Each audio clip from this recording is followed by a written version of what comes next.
అందరికీ మరణాత మరణాత మరణాత.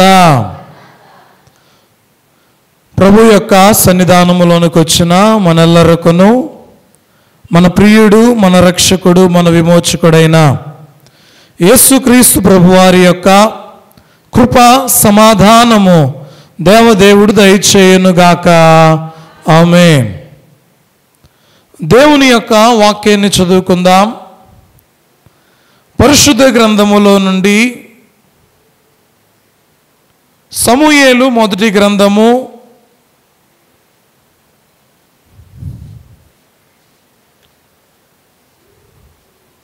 10వ అధ్యాయము మొదటి వచనాన్ని చదువుకుందాం.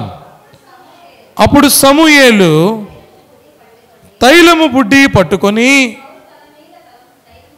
సౌలు తల మీద తైలమును పోసి అతనిని ముద్దు పెట్టుకొని, యెహోవా నిన్ను అభిషేకించి తన స్వాస్థ్యము మీద అని చెప్పి ఇలాగూ సెలవిచ్చెను. ఆమేన్. ప్రియమైన దేవుని బిడ్డలారా, దేవుని యొక్క వాక్య భాగములో మనం గమనించిన వారమైతే నేటి దినమున ఇశ్రాయేలీయుల మొదటి రాజు అయినటువంటి సౌలు గారిని గురించి, సౌలు గారి యొక్క జీవిత విధానమును గురించి కొన్ని విషయాలను మనం నేర్చుకుందాం. ఆయన యొక్క పుట్టుక ఏ విధంగా ఉన్నది అంటే,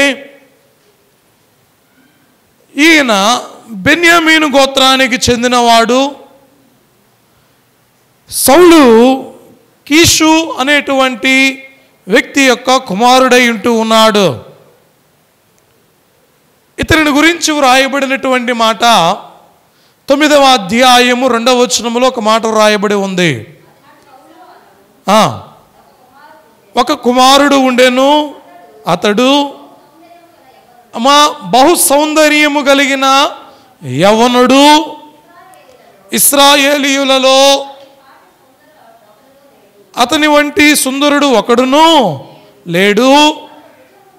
అతని భుజములు మొదలుకొని చూడండి, ఈ మాటలన్నిటినీ కూడా మనం గమనించిన వారమైతే సౌలు ఎలాంటి వాడు అనేది ఈ ఒక్క వచనములో తెలియచేయబడుతూ ఉంది. అయ్యా, మంచి బలశాలి, మంచి పొడవాటి వ్యక్తి, అంతేకాకుండా సౌందర్యవంతుడు అని దేవుని యొక్క వాక్యం ఆయనను గురించి తెలియచేయబడుతూ ఉంది.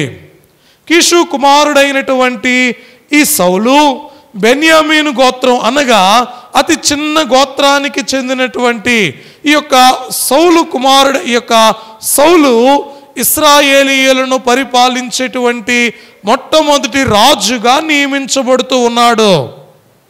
అమ్మా, ఈ వాటిని మనం గమనించిన వారమైతే రాజు యొక్క నియామకము ఎలా జరిగిందో ఆ మాటలు కూడా మీకు కొన్ని తెలియచేస్తాను. ఇశ్రాయేలీయులైనటువంటి వారు న్యాయాధిపతుల కాలం అంతా అయిపోయిన తర్వాత ఈ న్యాయాధిపతులతో చివరి న్యాయాధిపతికి సమూయేలు గారు ఉంటూ ఉన్నారు.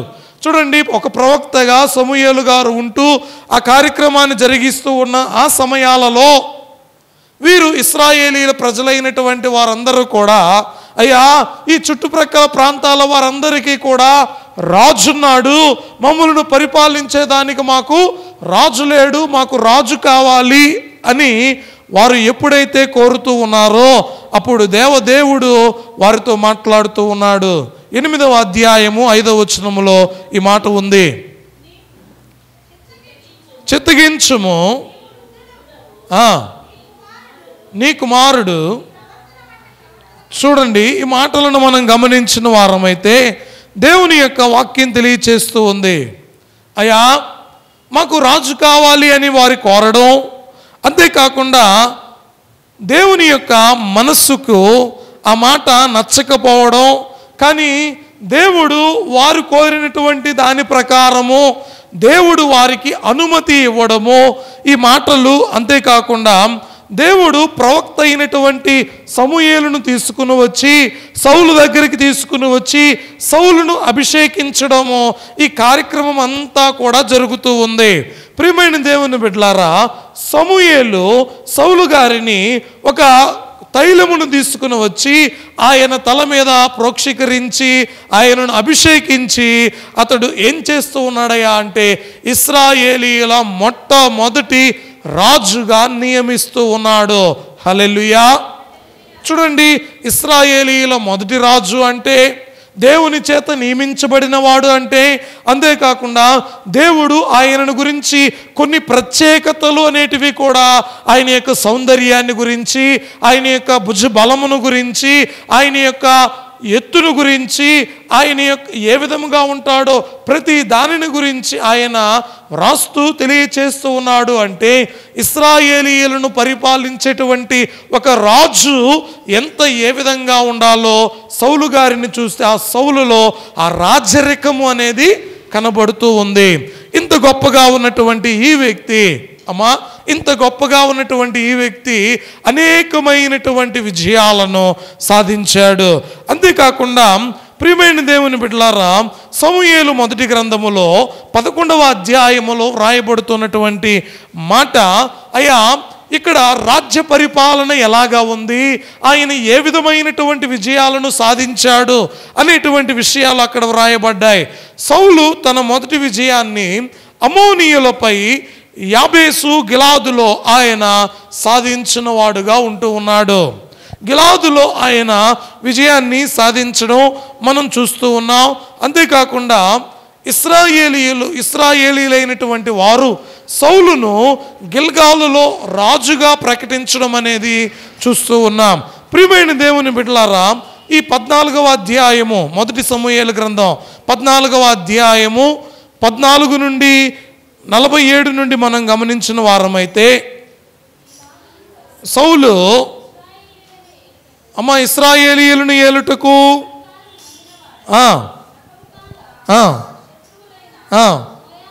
చూడండి, మోయాబీయులతో, అమోనీయులతో, ఎదోమీయులతో, ఫిలిస్తీయులతో యుద్ధము చేశాను. ఏమండి, సౌలు యొక్క ఘనత ఏ విధంగా ఉంది అంటే, అయా సౌలు ఫిలిస్తీయులతోనూ, అంతేకాకుండా మోయాబీయులతోనూ, అమోనీయులతోనూ, ఎదోమీయులతోనూ, అమాలేకీయులతోనూ వీరందరినీ ఎదుర్కొని విజయాన్ని సాధించినటువంటి వ్యక్తిగా సౌలున్నాడు. ఎంత గొప్ప వ్యక్తో కదండి. సౌలు యొక్క గొప్పతనాన్ని, అయా సౌలుని దేవుడు మొట్టమొదటి రాజుగా నియమించాడు. ఇశ్రాయేలీయులను ఆయన చెప్తున్నాడు కదా, తన స్వాస్థ్యం అంతటి మీద, దేని మీదట చెప్పండి, దేని మీద? తన స్వాస్థ్యం అంతటి మీద, అనగా దేవుని స్వాస్థ్యమైనటువంటి ఈ ఇశ్రాయేలీయుల జనమంతటి మీద సౌలును రాజుగా నియమించాడు. ఎంత గొప్ప ఘనతో, ఎంత గొప్ప ప్రత్యేకతో, ఏ విధముగా అంటే చూడండి ప్రియ దేవుని బిడ్డలారా, ఇప్పుడు ఈ ప్రజలైనటువంటి వారందరూ సౌలు గారి యొక్క మాటను ఆలకించాలి, ఆయన మాటకు లోబడాలి, ఆయన మాటను అవలంబించాలి, ఆయన మాటకు విధేయత చూపేవారుగా ఉండాలి. చూడండి, ఇంత గొప్ప వ్యక్తి సౌలు గారిని గురించి చెబుతూ ఉంటే, అయ్యా ఇంత గొప్ప వ్యక్తి, ఇంత గొప్ప రాజు, ఇంత గొప్ప బలవంతుడు, ఇంత గొప్ప సౌందర్యవంతుడు, దేవుడే ఆయనను మొదటిగా కోరుకుని తన జనమంతటి మీద నియమించాడు అంటే ఆయన ఎంత గొప్పవాడయ్యా, ఎంత ప్రత్యేకమైన వాడయ్యా, ఎంతగా ఆశీర్వదించబడిన వాడయ్యా అని అనేక రీతులుగా ఈ సౌలు గారిని గురించి మనం నేర్చుకుంటూ ఉంటాం. అయితే దేవుని యొక్క వాక్యం నేటి దినాన మనతో మాట్లాడుతూ ఉన్నటువంటి మాట ఏంటి అంటే, చూడండి, దేవుని ఆజ్ఞకు అవిధేయత చూపించినటువంటి సౌలు. ఏమండి, ఇప్పటి వరకు సౌలు గారి యొక్క గొప్పతనాన్ని, సౌలు గారి యొక్క ఉన్నతమైనటువంటి స్థితిని, సౌలు గారిని దేవుడు ఎలా ఏర్పాటు చేసుకున్నాడో, ఆయనకున్నటువంటి ప్రత్యేకతలేంటో ఇన్ని నేర్చుకున్నటువంటి మనము ఏమండి, ఎప్పుడైతే దేవునికి అవిధేయత అనేది చూపిస్తూ ఉన్నాడో, దేవునికి అవిధేయత చూపించడం అంటే ఏంటి? దేవుని ఆజ్ఞను అంగీకరించకపోవడమే. హల్లెలూయా అమ్మా, హల్లెలూయా. దేవుని యొక్క ఆజ్ఞను అంగీకరించకపోవడమే ఆయనకు అవిధేయత చూపించినట్లు. వాక్య భాగాలలో ఒక మాట మొదటిగా చూద్దామండి. సమూయేలు మొదటి గ్రంథములో 13వ అధ్యాయములో ఒక మాట వ్రాయబడి ఉంది. అక్కడ జరుగుతూ ఉన్నటువంటి కార్యము ఏంటి అంటే దేవునికి బలి అర్పించాలి. దేవునికి బలి అర్పించాలి అంటే ప్రవక్త అయినటువంటి సమూయేలు ఆ చోటికి రావాలి. కానీ అక్కడ జరిగినటువంటి సన్నివేశము ఏంటి అంటే సమూయేలు నాకన్నా గొప్పవాడా? ఏమండి, రాజు కన్నా ప్రవక్త గొప్పవాడా? నేను దేవునికి అర్పణను ఇస్తే, నేను దేవునికి బలినిస్తే దేవుడు అంగీకరించడా? మీకు అర్థమవుతుందా అమ్మా? రాజు చేయవలసిన పని రాజు చేయాలి, ప్రవక్త చేయవలసినటువంటి పని ప్రవక్తే చేయాలి. ఇక్కడ దేవుని యొక్క బలిపీఠము దగ్గర బలి అర్పించేటువంటి బాధ్యత ఎవరిది అంటే సమూయేలు గారిది. అయితే సమూయేలు గారు రాకముందే ఆయన ఏం చేశాడటండి? బలి అర్పించే విధానాన్ని మనం గమనిస్తూ, సమర్పించే విధానాన్ని చూడండి. ఇది దేవుని యొక్క నియమాన్ని అతిక్రమించడం. ఏమండి, సౌలు గారికి రాజరికము తెలుసు, ఏ విధముగా పరిపాలించాలో తెలుసు, దేవుని యొక్క ఆజ్ఞలు తెలుసు, ధర్మశాస్త్ర ఉపదేశములు తెలుసు, ధర్మశాస్త్ర సమస్త విషయములు కూడా ఎవరికి తెలుసు? సౌలు గారికి తెలుసు. ఇన్ని విధాలుగా ఉన్నటువంటి ఈయన ఈ ఒక్క విధానాన్ని ఎందుకు? ఆజ్ఞాతిక్రమమే పాపం. ఆజ్ఞను అతిక్రమిస్తూ ఉన్నాడు. ఏంటి ఆజ్ఞ? అయ్యా, ఇదిగో ఈ బలిని అర్పించాలి. అర్పించాలి అంటే రాజా నీవు కాదు, ఇదిగో ప్రవక్త కూడా ఈ చోటికి రావాలి. అందరూ ఈ చోటు ఉన్నప్పుడు ఈ పనిని జరిగించాలి.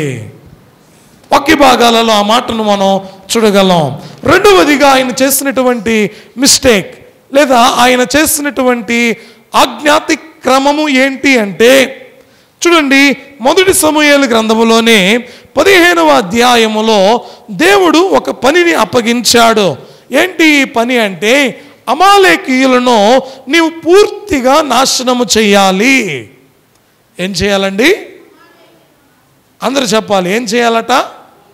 ఇదిగో సౌలా, నీ చేతికి నేను అమాలేకీయులను అప్పగిస్తూ ఉన్నా.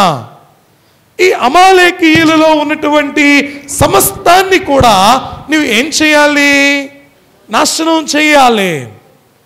అంతేకాకుండా ప్రియమైన దేవుని బిడ్డలారా, ఈ విధంగా చెబితే సౌలు చేసినటువంటి పని ఏంటో తెలుసా అమ్మా? ఆయన ఏం చేశాడు అంటే, అయ్యా ఇదిగో ఈ దేశములో పశువులు చాలా బాగున్నాయి, ఈ పశువులన్నిటినీ కూడా మనం ఏం చేద్దాం? తీసుకుని వెళ్దాం. అమ్మా ఏం చెబుతున్నాడట? దేవుడేమో నీవు ఈ దేశములో ఉన్నది దేనిని కూడా నీవు ముట్టకూడదు, తీసుకోకూడదు అంటే ఈ దేశాన్ని నీవు నాశనం చేయని దేవుని యొక్క ఆజ్ఞ జారీ చేయబడితే ఈ సౌలేమో ఏం చేస్తూ ఉన్నాడు? పశువులు బాగున్నాయని. అంతేకాకుండా చేసినటువంటి పని చూడండి, సౌలు వారి రాజు అయినటువంటి ఆగాగును మరియు వారి యొక్క పశువులను ఆయన ఏం చేశాడయా అంటే కాపాడడాన్ని మనం చూస్తూ ఉన్నాం. రాజుని కాపాడుతూ ఉన్నాడు, పశువులను కాపాడుతూ ఉన్నాడు. అర్థమైందండి? చూడండి, వాక్యం చెబుతూ ఉన్నటువంటి మాట, దేవుని యొక్క ఆజ్ఞ ఏమో ఇదిగో నీవు ఇక్కడ ఉన్నటువంటి అమాలేకీయులను పూర్తిగా నాశనము చెయ్యి అని దేవుడు చెబుతూ ఉంటే ఆ మాటను అతిక్రమించి ఆయన చేసినటువంటి పని. ఈ వాక్య భాగం తెలియచేస్తూ ఉన్నటువంటి మాట ప్రియమైన దేవుని బిడ్డలారా కొంచెం జాగ్రత్తగా ఆలకిద్దాం. ఇప్పటి వరకు దేవుని యొక్క ఆజ్ఞను అంగీకరించి దేవుని మాటలు విని దేవుని యొక్క సన్నిధానములో బలవంతుడిగా జీవించినటువంటి సౌలు గారిని మనం జ్ఞాపకం చేసుకున్నాం. అయితే ఎప్పుడైతే దేవుని మాటను విననల్లని వాడుగా ఉన్నాడో, దేవుని మాటకు విధేయత చూపించలేదో, ఎప్పుడైతే ఆజ్ఞను అతిక్రమించాడో ఈ వ్యక్తి ఏమైపోయాడయ్యా అంటే దేవునికి దూరస్తుడైపోయాడు. హల్లెలూయా. అమ్మా, ఆజ్ఞను మీరకుండా ఆజ్ఞను అంగీకరించినప్పుడు, ఆజ్ఞకు విధేయత చూపించినప్పుడు, దేవుని యందు భయభక్తులు కలిగి బ్రతుకుచూ ఉన్నప్పుడు, దేవుని యందు విధేయత కలిగి జీవిస్తూ ఉన్నప్పుడు సౌలు ఒక ఉన్నతమైనటువంటి వ్యక్తిగా, ఒక నాయకుడుగా, ఒక గొప్ప రాజుగా ఉంటూ ఉన్నాడు. కానీ ఎప్పుడైతే ఆజ్ఞను అతిక్రమించాడో, దేవుని మాటను ఎప్పుడైతే పెడచెవిన పెట్టాడో, దేవుని మాటను ఎప్పుడైతే అంగీకరించలేదో ఏ విధంగా ఉన్నాడో కొంచెం జాగ్రత్తగా ఆలోచిద్దాం. మన జీవితంలో కూడా అమ్మా, మన జీవితంలో సౌలు గారిని చూసాం, ఇప్పుడు మనల్ని మనం చూసుకోవాలి. ఏంటి అంటే అయ్యా, సౌలుకు దేవుడు తోడై ఉన్నప్పుడు ఎలా ఉన్నాడు? సౌలు దేవుని మాటను వింటూ ఉన్నప్పుడు ఎలా ఉన్నాడు? దేవునికి విధేయత చూపుతూ ఉన్నప్పుడు, దేవుని మాటను అంగీకరిస్తూ ఉన్నప్పుడు, దేవుని యందు భయభక్తులు కలిగి ఉన్నప్పుడు ఎలాగా ఉన్నాడో, ఇప్పుడు ఎలాగా ఉన్నాడు అన్నది ఈ రెండు విషయాలను నేటి దినాన మనం నేర్చుకోవాలి. కాబట్టి ప్రియ దేవుని బిడ్డలారా, దేవుని యొక్క వాక్యం చెబుతూ ఉన్నటువంటి మాట, అయ్యా దేవుని ఆజ్ఞను ధిక్కరించినటువంటి సౌలు ఏమైపోయాడో చూద్దాం. దేవునికి దూరమైనటువంటి సౌలు ఏమైపోయాడో వాక్య భాగాలలో చూస్తే సమూయేలు మొదటి గ్రంథం 16వ అధ్యాయం 14వ వచనం.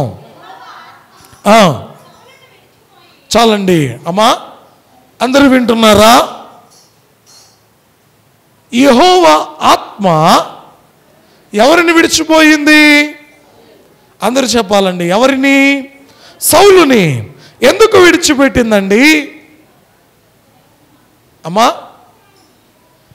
దేవునికి దగ్గరగా ఉన్నటువంటి వ్యక్తి, దేవుడే ఇదిగో పలానా చోట్ల గాడిదను కాస్తూ ఉన్నటువంటి వ్యక్తి ఉన్నాడు, గాడిదలను వెతుకుతూ ఉన్నటువంటి వ్యక్తి ఉన్నాడు, ఆ వ్యక్తి దగ్గరకు నీవు వెళ్ళి ఈ తైలమును తీసుకుని అభిషేకించి ఇదిగో నా స్వాస్థ్యం అంతటి మీద రాజుగా నియమించు అని చెప్పినటువంటి దేవతి దేవుడే ఇప్పుడు ఏం చేస్తూ ఉన్నాడు అమ్మా? ఏం చేస్తూ ఉన్నాడు? సౌలును విడిచి వెళ్ళిపోతూ ఉన్నాడు. మీకు అర్థమవుతుందా? చూడండి, దేవునిని ఎప్పుడైతే ధిక్కరిస్తామో, దేవునికి ఎప్పుడైతే లోబడమో, దేవుని ఆజ్ఞలను ఎప్పుడైతే అంగీకరించమో, మనకు తెలియదో, మనకు తెలియకుండానే మనలో నుండి దేవుని ఆత్మ వెడలిపోతుంది. హల్లెలూయా, హల్లెలూయా. వాక్యం చెబుతూ ఉన్నటువంటి మాట చూడండి, దేవుని ఆత్మను కోల్పోయినటువంటి సౌలును మనం చూస్తూ ఉన్నాం. అవండి, వాక్య భాగం చెబుతూ ఉంది. సంసోను గారి జీవితంలో కూడా ఇదే కదా. దేవుని యొక్క ఆత్మ ఆయనలో ఉన్నంత వరకు ఆయన వంటి బలవంతుడు ఎవరు లేడు. దేవుని ఆజ్ఞను ఎప్పుడైతే ధిక్కరించాడో, దేవుని ఆజ్ఞకు ఎప్పుడైతే అతిక్రమించాడో, ఎప్పుడైతే దేవుడు ఈ పని నీవు చేయొద్దు అన్న పని చేశాడో, ఆయనలో నుండి దేవుని ఆత్మ ఎప్పుడు వెడలిపోయిందో ఆయనకి తెలియలేదు. వాక్యం చెబుతూ ఉన్నటువంటి మాట, అయ్యా దేవునికి దూరమైతే దేవుని యొక్క ఆత్మను నీవు కోల్పోతావు. అంతేకాకుండా అదే వచనాన్ని ఇంకొకసారి చదవండి.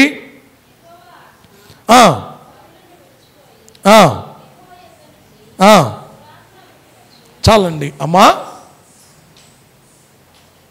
దేవుని ఆత్మ ఎప్పుడైతే ఈ వ్యక్తిలో నుండి వెడలిపోయిందో, దేవుని ఆత్మకు ఎప్పుడైతే దూరమైపోయాడో, దేవుని సన్నిధికి, దేవుని వాక్యమునకు, దేవుని మాటలకు, దేవుని యొక్క ఆజ్ఞలను అంగీకరించడానికి ఎప్పుడైతే దూరమైపోతూ ఉన్నామో వెంటనే ఏమొచ్చి చేరిందట? చెప్పండి, ఏమొచ్చిందటండి? దురాత్మ. వాక్యం చెబుతూ ఉంది కదా, అయ్యా దేవునికి నీవు లోబడకపోతే దైవాత్మ అనేది నీలో నుండి వెడలిపోతుంది. దేవునికి నీవు లోబడకపోతే దురాత్మ అనేది నీలోనికి వచ్చి చేరుతుంది.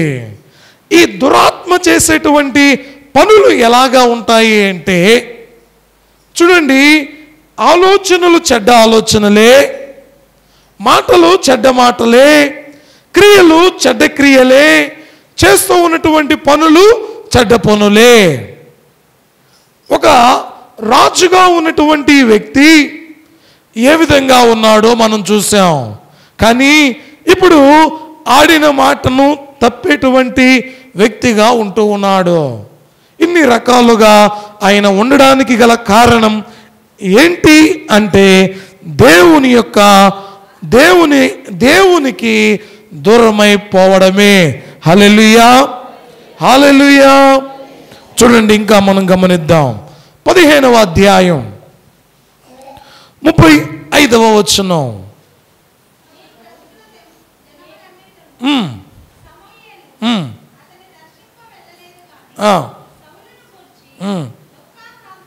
చూడండి, హల్లెలూయా. చూడండి, ఎవరు ఎవరిని గురించి దుఃఖాక్రాంతులవుతూ ఉన్నారండి? సమూయేలు సౌలును గురించి దుఃఖాక్రాంతుడవుతూ ఉన్నాడు. ఇదేంటండి? సమూయేలే కదా, దేవుడు నిన్ను అభిషేకిస్తూ ఉన్నాడు, దేవుడు నిన్ను నియమించాడు, దేవుని యొక్క ఆత్మ నీ మీద ఉంది, నీవు ఇశ్రాయేలీయులను పరిపాలించేటువంటి ఒక గొప్ప రాజువి అని నియమించింది ఎవరు? అమ్మ చెప్పండి, ఎవరు? సమూయేలు. అదే సమూయేలు ఇప్పుడు అంటున్నాడు, సౌలా, నీవు రాజుగా ఉన్నందుకు నేను దుఃఖపడుతూ ఉన్నానయ్యా. ఇదిగో, నీవు దేవుని మాటను వినందుకు, దేవుని ఆజ్ఞకు లోబడినందుకు, నీవు దురాత్మ చేత పీడించబడుతూ ఉన్నందుకు నేను నేటి దినాన నిన్ను బట్టి దుఃఖపడుతూ ఉన్నాను. ఒక్క భాగం తెలియచేస్తున్న మాట, అయ్యా ఎప్పుడైతే దేవునికి దురస్తులైపోతూ ఉన్నారో, దురస్తుడైపోయాడో ఆ వ్యక్తిని బట్టి ఆ రాజ్యం అంతా కూడా కన్నీరు కారుస్తూ ఉంది. ఆ వ్యక్తిని బట్టి అక్కడ ఉన్నటువంటి ప్రతిష్ఠించినటువంటి అభిషేకించినటువంటి సమూయేలు గారే కన్నీరు కారుస్తూ ఉన్నారు, దుఃఖపడుతూ ఉన్నాడు. కారణం ఏంటి అనేది ఆలోచన చేస్తే, అమ్మా, కారణం ఏంటి? లోబడకపోవడం. ఎవరికి? దేవునికి, దేవుని ఆజ్ఞకు, దేవుని మాటకు, దేవుని యందు భయభక్తులు కలిగి జీవించవలసినటువంటి వ్యక్తి తనకు ఉన్నటువంటి రాజ్యాధికారాన్ని బట్టి ఎప్పుడైతే దేవునికి దూరస్తుడైపోయాడో ఆటోమేటిక్గా దేవుడు ఆ వ్యక్తిని విడిచిపెట్టేశాడు. దేవుడు ఎప్పుడైతే విడిచిపెట్టేశాడో దానిలో ఆయనలో ఉన్నటువంటి దైవాత్మ వెడలిపోయింది, దురాత్మకు చోటిచ్చాడు. అంతేకాకుండా ఇప్పుడు మరలా చెప్పబడుతున్నటువంటి మాట, ప్రతిష్ఠించబడినటువంటి వ్యక్తికి, నియమించబడినటువంటి వ్యక్తికి దుఃఖాన్ని కలిగించేవాడుగా ఉన్నాడు. హల్లెలూయా. ఏమండి, ఒక్క భాగం తెలియచేస్తూ ఉంది. ఏర్పరచుకున్నాం. దేవుని యొక్క వాక్య భాగాన్ని మనం గమనిస్తే యెషయా గ్రంథము 1వ అధ్యాయము ఒకసారి చదివితే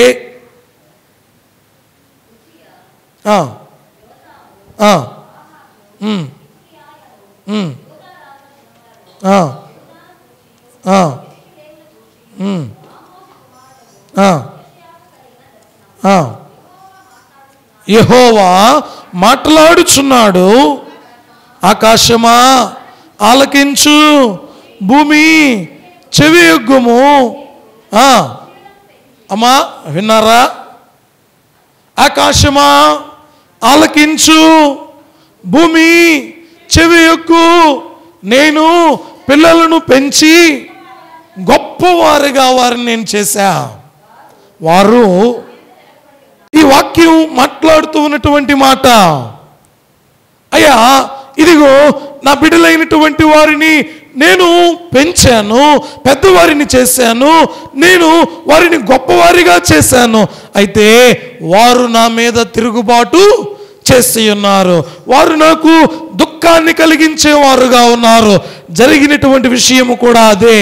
ఏంటి అంటే సమూయేలును బట్టి ఇదిగో నేను నియమించినటువంటి వ్యక్తి, దేవుడు నా చేత ఏర్పరచబడినటువంటి వ్యక్తి అని సౌలుని చూసి సంబరపడిపోతూ ఉన్నాడేమో, మురిసిపోతూ ఉన్నాడేమో, సౌలును చూసి సంతోషిస్తూ ఉన్నాడేమో. ఒకానొక దినాన అదే సమూయేలు ఏం చేస్తూ ఉన్నాడో తెలుసా అమ్మా? రాజైనటువంటి సౌలును చూసి దుఃఖపడుతూ ఉన్నాడు. నేను నిన్ను ఎందుకు రాజుగా నియమించాను? అర్థమైందండి? వాక్యం చెబుతూ ఉంది, దేవునికి దగ్గరగా ఉన్నప్పుడు, దేవుని ఆత్మ ఉన్నప్పుడు, దేవుని యందు భయభక్తులు కలిగి ఉన్నప్పుడు, దేవుని యందు విశ్వాసము కలిగి ఉన్నప్పుడు, దేవునితో సహవాసము కలిగి ఉన్నప్పుడు, దేవుని సన్నిధిలో ఉన్నప్పుడు, దేవుని వాక్యాన్ని వింటూ ఉన్నప్పుడు, దేవుని మాటలను ఆలకిస్తూ ఉన్నప్పుడు ఈ యొక్క సమూయేలు సౌలు ఎలా ఉన్నాడో మనం చూసాం. కానీ ఎప్పుడైతే ఈ రాజ్యాధికారము అనేది, రాచరికము అనేది ఈయనలోనికి వచ్చిందో ఏం చేసిందండి? తనలో ఉన్నటువంటి దేవుని ఆత్మను వెడలిపోయేటట్లు చేసింది. వాక్యం చెబుతూ ఉన్నమాట. ప్రియమైన దేవుని బిడ్డలారా, మరొక మాటను చూద్దాం. 23వ వచనం, సమూయేలు మొదటి గ్రంథం 15వ అధ్యాయం 23.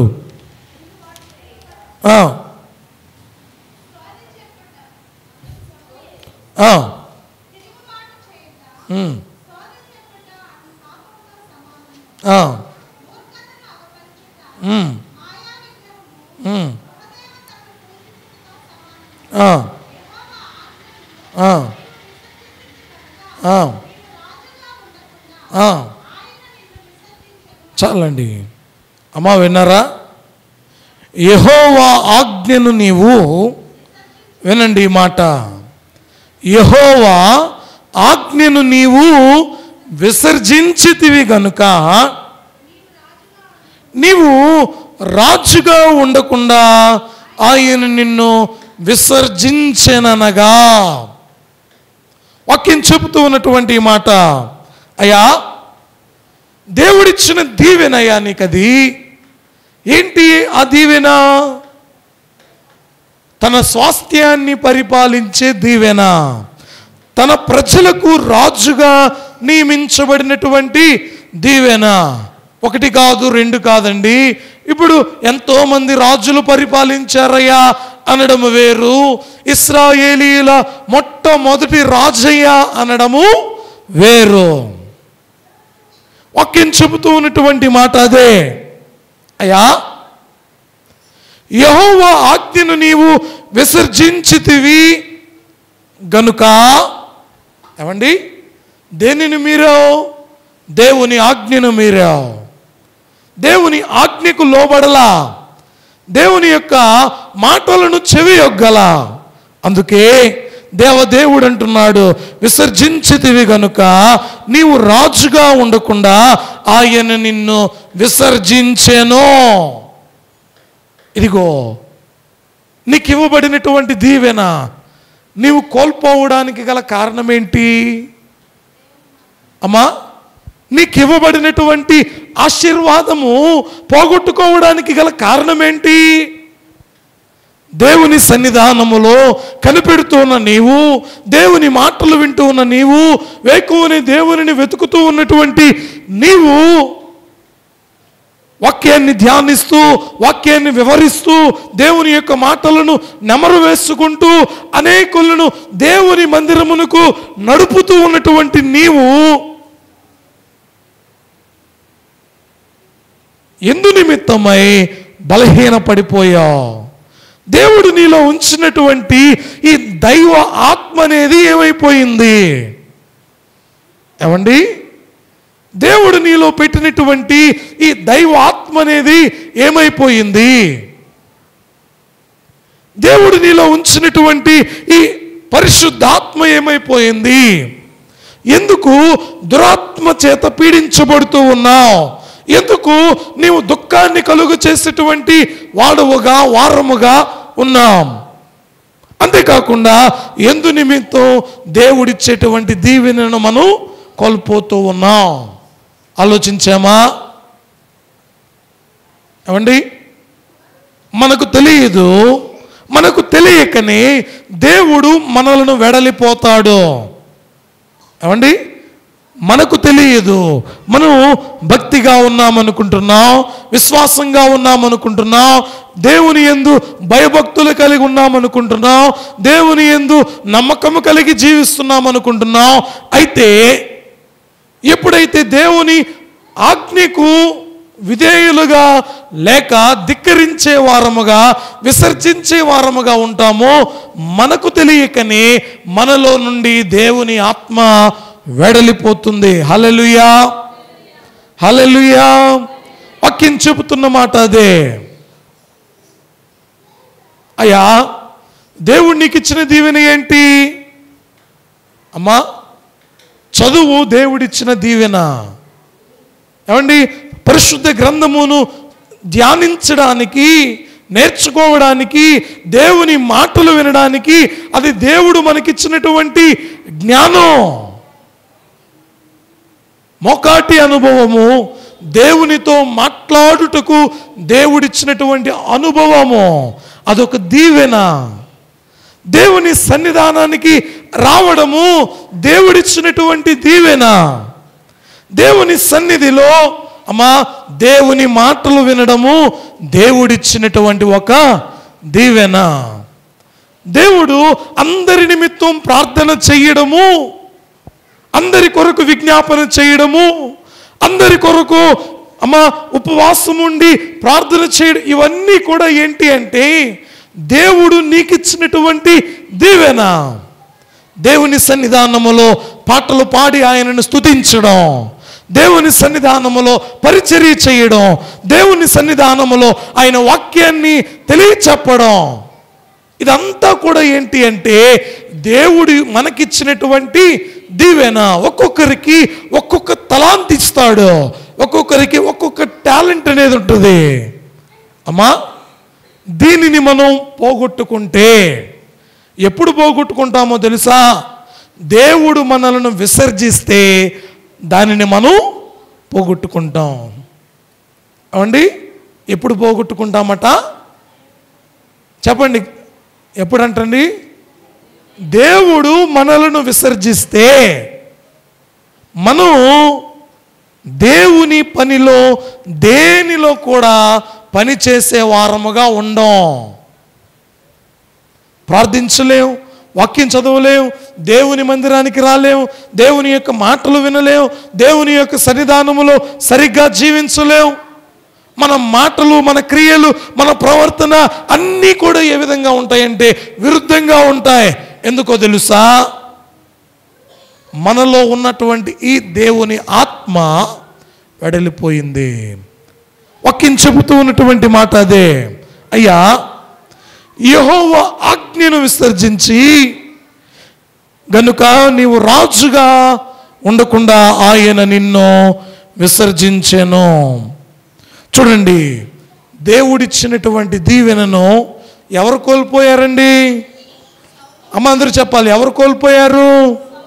దేవుడు మనందరినీ కూడా దీవించాడు, మనందరినీ ఆశీర్వదించాడు, మనందరినీ ఆయన యొక్క నిండైన హృదయముతో తన 2 చేతులు చాచి మనలను దీవిస్తే ఆ దీవెనలను మనం పోగొట్టుకునే వారంగా ఉన్నామేమో. ఇంకొక మాట చూపిస్తాను చూడండి. 18వ అధ్యాయం మొదటి సమూయేలు గ్రంథం, సమూయేలు మొదటి గ్రంథం 18వ అధ్యాయం 8వ వచనం. సౌలునకు ఇంపుగా ఉండనందున అమ్మా ఎవరటండి కోపం తెచ్చుకున్నది? చూడండి, ఆ మాటలు సౌలునకు ఇంపుగా నుండనందున అతడు బహు కోపము తెచ్చుకుని, వారు దావీదునకు 10,000 కొలది అనియు నాకు 1,000 కొలది అనియు స్తుతులు పాడిరే, రాజ్యము తప్ప మరి ఏమి అతడు తీసుకొనగలడు అనుకునేను. ఏమండి, కోపంతో నిండి ఉండడం. చూడండి ప్రియ దేవుని బిడ్డలారా, జరిగినటువంటిది స్త్రీలైనటువంటి వారు గానస్తుతి గానములతో తంబురును పట్టుకుని, ఏమండి వారందరూ కూడా అక్కడ ఏ విధంగా ఉన్నారో మనం చూడగలం.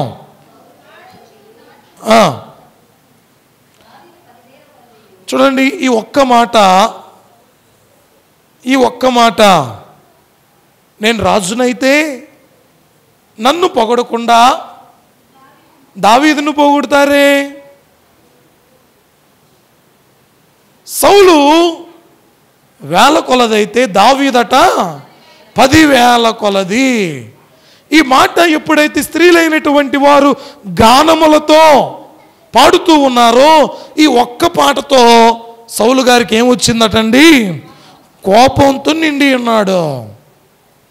ఈ కోపం రావడానికి గల కారణం ఏంటి అండి?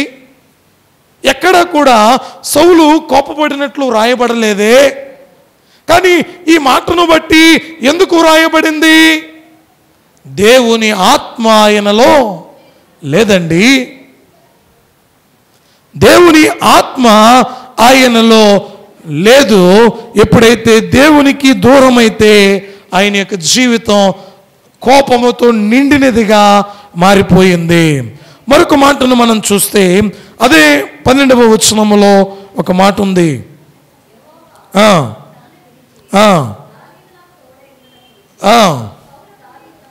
చాలండి, హల్లెలూయా. అమ్మా విన్నారా?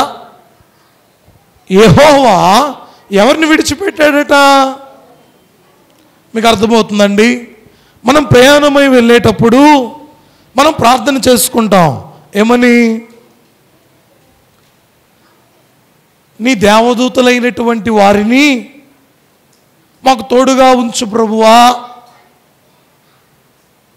అవండి, అయితే వాక్యం చెబుతూ ఉన్నటువంటి మాట ఇక్కడ దేవదూతలు పరిశుద్ధులు వారు సౌలుకి తోడుగా లేరు, కానీ దేవుడే సౌలుకు తోడుగా ఉన్నాడు. ఎవరటండి? వాక్యాన్ని మనం చదివితే మరొకసారి చదవండి. 12వ వచనం. యెహోవా తనను విడచి, అంటే ఇప్పటి వరకు ఎవరికి తోడుగా ఉన్నాడు? సౌలుకి తోడుగా ఉన్నాడు. ఎందుకు సౌలును విడిచిపెట్టాడు అంటే, ఏదెను వనములో ఎంతో ఇష్టముగా, తనకు ఇష్టముగా, తన స్వరూపమందు తన పోలిక చొప్పున తన ఊపిరిని ఉంచి చేసినటువంటి ఆదాము అవ్వలను ఎందుకు విడిచిపెట్టాడయా అంటే కారణం ఒకటే, ఆజ్ఞను అతిక్రమించారు. ఏమండి, ఇక్కడ సౌలును దేవుడు ఎందుకు విడిచిపెడుతూ ఉన్నాడంటే ఆజ్ఞను అతిక్రమిస్తూ ఉన్నాడు. నేటి దినాన ఏమండి, నేటి దినాన కూడినటువంటి మనందరితో కూడా వాక్యం బోధిస్తూ ఉన్నటువంటి మాట, దేవుడు మనల్ని విడిచిపెడుతూ ఉన్నాడు అంటే మనం ఆజ్ఞను అతిక్రమించే వారంగా ఉన్నావేమో. వాక్యం చెబుతూ ఉన్నటువంటి మాట, నీవు ఎప్పుడైతే దేవుని ఆజ్ఞను అతిక్రమిస్తావో, ఎప్పుడైతే దేవుని మాటను పెడచెవిన పెడతావో, ఆజ్ఞను అంగీకరించని వాడవుతావో, దేవుడు నిన్ను విడిచిపెడతాడు.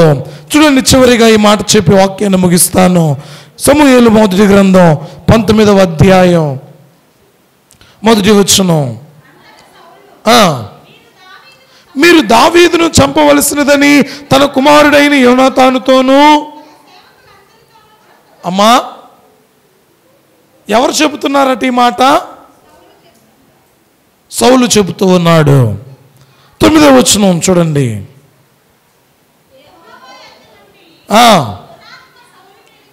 వచ్చాను, సౌలు ఈట చేత పట్టుకుని ఇంట కూర్చుండి ఉండెను.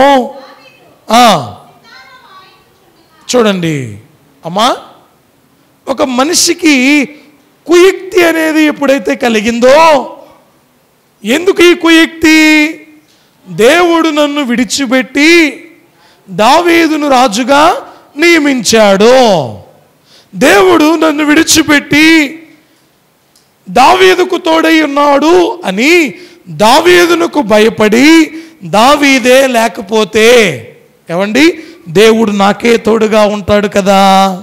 ఈ మాట ఎక్కడ చూస్తాం?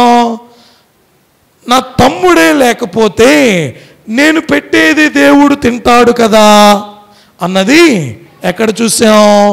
చూడండి అమ్మా, చూడండి, అక్కడ చంపడానికి గల కారణము ఏంటి అంటే, ఇదిగో మేము ఇద్దరములో నా అర్పణను అంగీకరించలేదు అంటే, నాది ఇష్టంగా లేదు అంటే కారణం ఏంటి?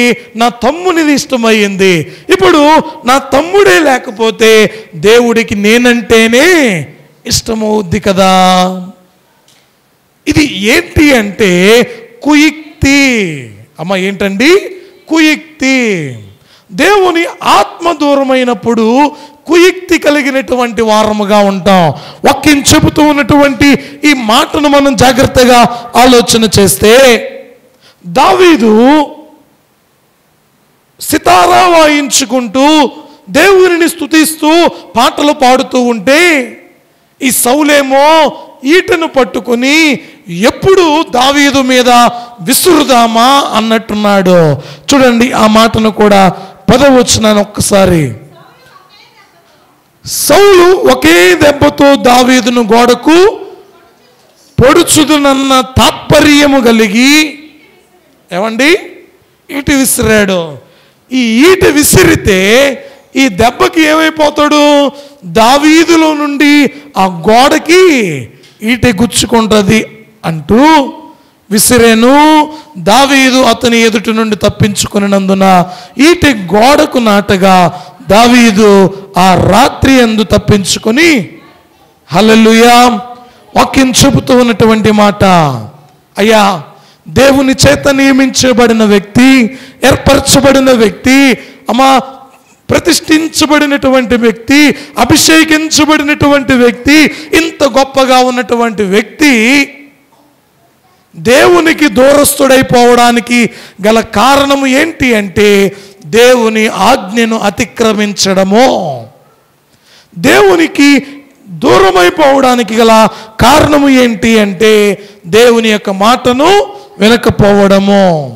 ఎప్పుడైతే దేవుని యొక్క ఆత్మ లేకుండా పోయిందో, దేవునికి దూరస్తుడైపోయాడో, దేవుని ఆత్మను కోల్పోయాడు, దురాత్మ చేత పీడించబడ్డాడు, దేవునికి దుఃఖాన్ని కలిగిస్తూ ఉన్నాడు, దేవుడిచ్చినటువంటి దీవెనను కోల్పోయాడు, అంతేకాకుండా కోపంతో నిండి ఉన్నాడు. 6వదిగా మనం చూస్తే దేవుడు మనలను విడిచిపెట్టాడు అనుకున్నాడు, కుయుక్తి కలిగినటువంటి వ్యక్తిగా మారిపోయాడు. కారణం, వీటంతటికి గల కారణం ఒకటే, దేవుని ఆజ్ఞను ధిక్కరించడం, దేవుని ఆజ్ఞను అతిక్రమించడం.